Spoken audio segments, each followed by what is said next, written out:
Hey there, it's Heather Tankersley, and today I want to talk a little bit about the future of homes kind of brought to us by COVID, if you will. So when all this started months and months ago now, we weren't sure what to expect or how long to expect it. And we kind of all got cozied up in our homes with our families and, our spouses and our children and potentially extended family members and so on. So we all sort of got a crash course in how to get along and how to resolve conflict and how to separate from one another when we needed, quiet time and privacy and that sort of thing. And, in the very beginning, people were even afraid to go out because we didn't know if we were going to catch it if somebody jogged past us and we just so happened to catch it in the air. So many of us even stayed even within the confines of our own yards at the time. So one of the first kind of trends, if you will, that we're seeing is that people are kind of stepping back out to the suburbs. We were seeing a trend for a while where people were wanting to get closer and closer to sort of the hubs, the downtowns, the centers. They wanted to be closer to everything.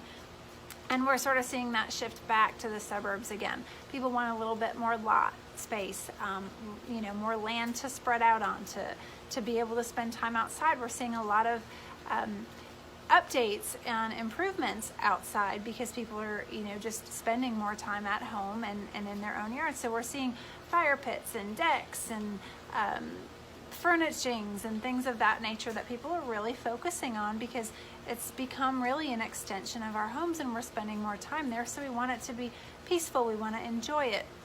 If we have children, we want the space for our kiddos to be able to just play and get out and burn off some energy and be a part of nature. So that's one of the big things. And people obviously want more land. The other factor with that is that people are not as focused on commutes. So one of the first things I would ask people when I'm talking to them is how important is your commute to you with the purchase of your new home? And before, it was a pretty big factor for a lot of people.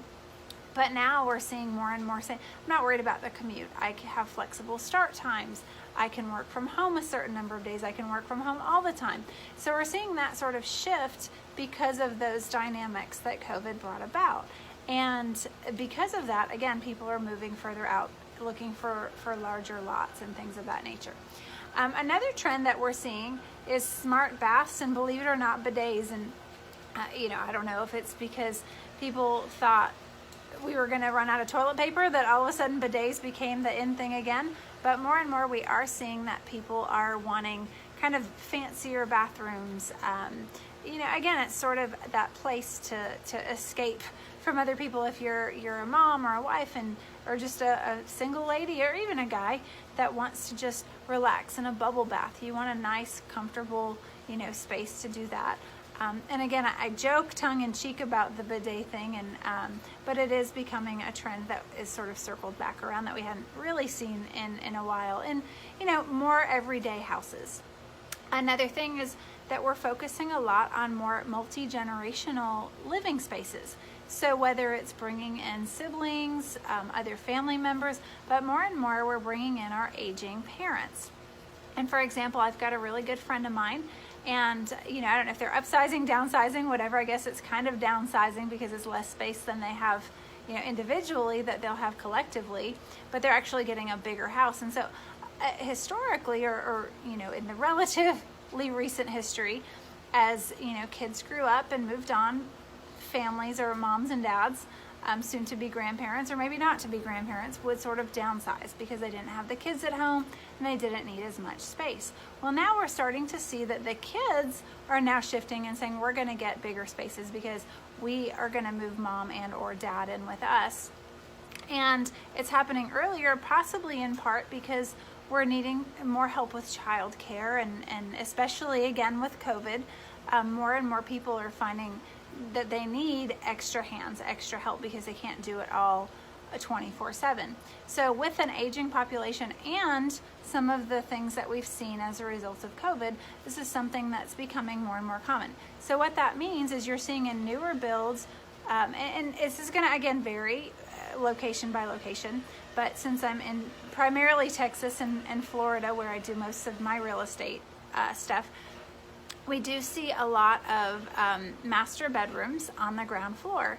And so as a result, if you're bringing in older family members or older parents, you're kind of looking for a second bedroom bathroom combination downstairs. So not only just a bedroom with an extra bathroom, but a big enough bathroom for your aging parents to be comfortable in. So a lot of homes are kind of moving towards at least 2 bedrooms and 2.5 bathrooms on the main floor, and then if there's more upstairs, or maybe single family or single story homes in general is sort of another trend because of that particular factor.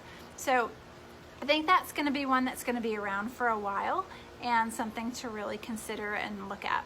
Another trend is, believe it or not, package delivery, and I think it probably depends a little bit on where you are, how important this is, but we've seen just the convenience of being able to get so much just delivered to your door. Now, most of us probably had Amazon Prime before this, and we're used to logging on, checking out, and having our package in the next day or two. But COVID really took this to the next level, and now people are getting 2 and 3 and 4 and 5 deliveries on a single day.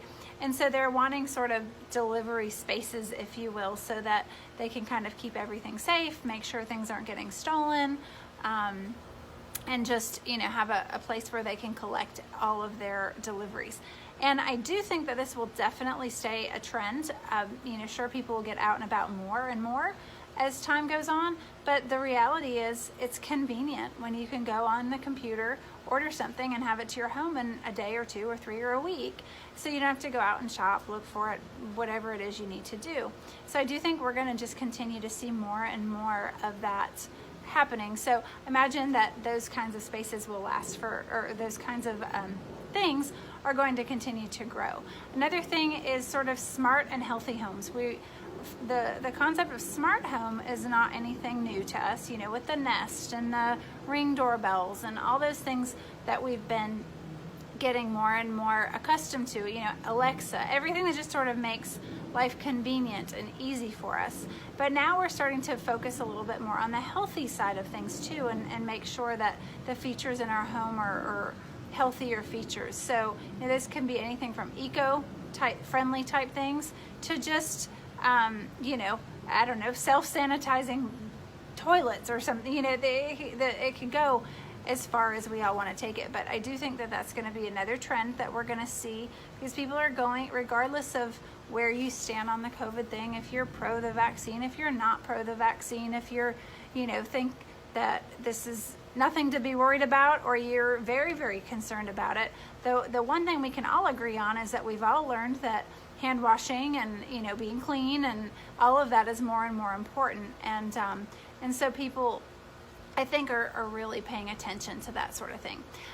Another thing, and I sort of mentioned this before, is fewer open floor plans. Now, there's still going to be a lot of people that like the open floor plan, and it's going to really depend. But beforehand, it was just open concept, open floor plan. Everybody just wanted, the more open the space, the better. And there's still people like that. I'm still like that, because I just love to entertain and I love to have the open space.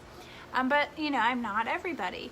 And so if I had, I've got 2 little ones at home, and, if we do projects or schoolwork or something like that together, we're at the kitchen table and it's fine.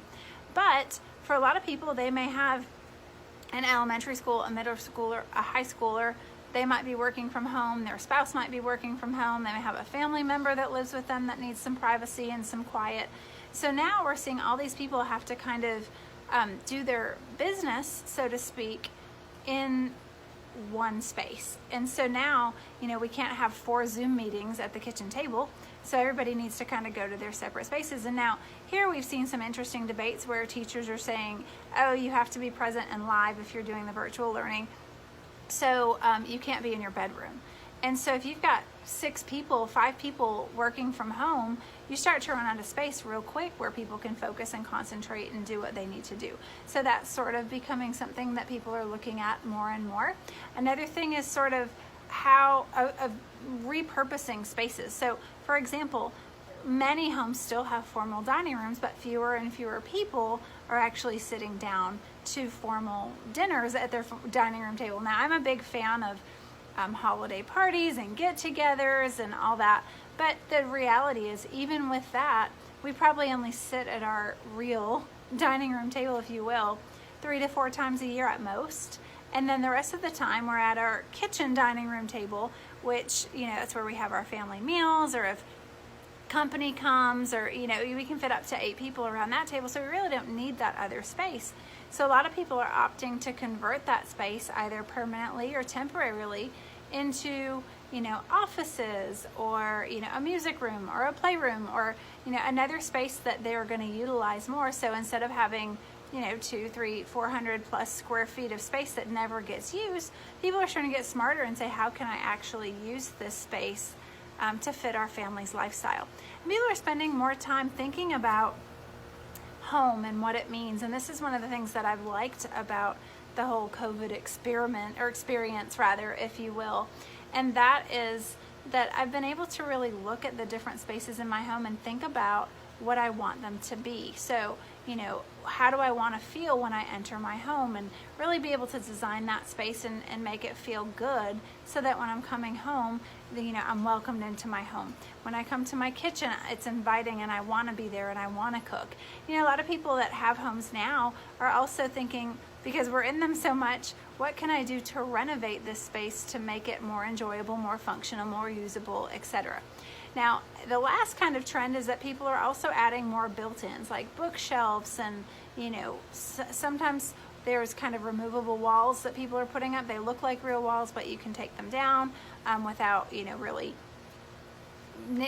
actually formally creating the walls. So there's a lot of things like that that people are doing. They're also, if you're less in Texas and Florida, but in the Northeast, for instance, people are saying, hey, we're going to redo our basement, or actually do our basement, because it's a great place for the kids, or it's a great place for my office, or what have you.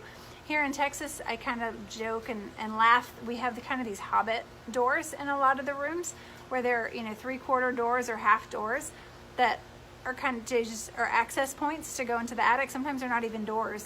They could be doors if they wanted to be. And a lot of people are making those spaces like media rooms, offices, learning spaces for kids. And another thing, a lot of families are saying, you know what, when this is over, I think we might stick with the homeschool thing. So we're going to really make spaces in our home conducive to that for the long term. And that's why I think you're seeing a lot of that. Now, I do just want to caution you, just a kind of cautionary tale here, to think of things in terms of, is this a trend that's going to stick, or is this something that's going to pass? And so, for example, using the built-ins, I flip a lot of homes, and I had this one unique house that was in South Florida, and it had built-ins everywhere. And before we had gone in to stage it, we had it on the market. This was years and years ago. And so we had it on the market, and people would comment, there's all these built-ins. I don't know what to do with it. It's just stupid, wasted space. Didn't like it. So we went in and did a full stage on it, and I put little knickknacks and frames and clocks and sayings and everything that you can imagine in those spaces, and made it look really cool. And people loved it. And so, you can make things like that work for the long haul, but not always. So what I encourage you to do is think about what's something that may pass in a year or two, and what's something that's probably here to stay. So I probably wouldn't go building in tons of bookshelves and bookcases unless you're building a library room. I'd probably get removable things, because that may go out of date sooner than later, and now you're stuck with a dated home. You don't want to be like, oh, that's a COVID home. And I'm kind of saying that tongue in cheek, but you want to really think about some of those things, like what's going to stick and what's going to be sort of a passing trend. I do think that open floor plans are going to probably stick around, even though people are now opting for a little bit more separation and a little bit more space. I think that in the shorter than farther future, people are going to start to say, oh, it's too claustrophobic to have all this space cut off, once things start to go a little bit back to normal. So these are just kind of trends that are coming about in different parts of the country. Many of them are pretty much universal across the country. And I think, there are things to pay attention to. Do what's right for your family and what you need right now, but then also think of the resale value down the line, because that's going to be important once we're out of COVID and we're on to, back to what's sort of normal. we need to be able to resell these homes, whatever it is. Maybe it's 2 years, maybe it's 5 years, maybe it's 25 years. Good news, if it's 25 years, you're probably going to need to do an upgrade on it anyway, so you can probably deal with anything then. So I hope you found some of this information helpful. Until next time, stay safe, keep smiling, and just be kind to others, guys. We just all need a little more kindness in the world these days. Thanks so much for listening.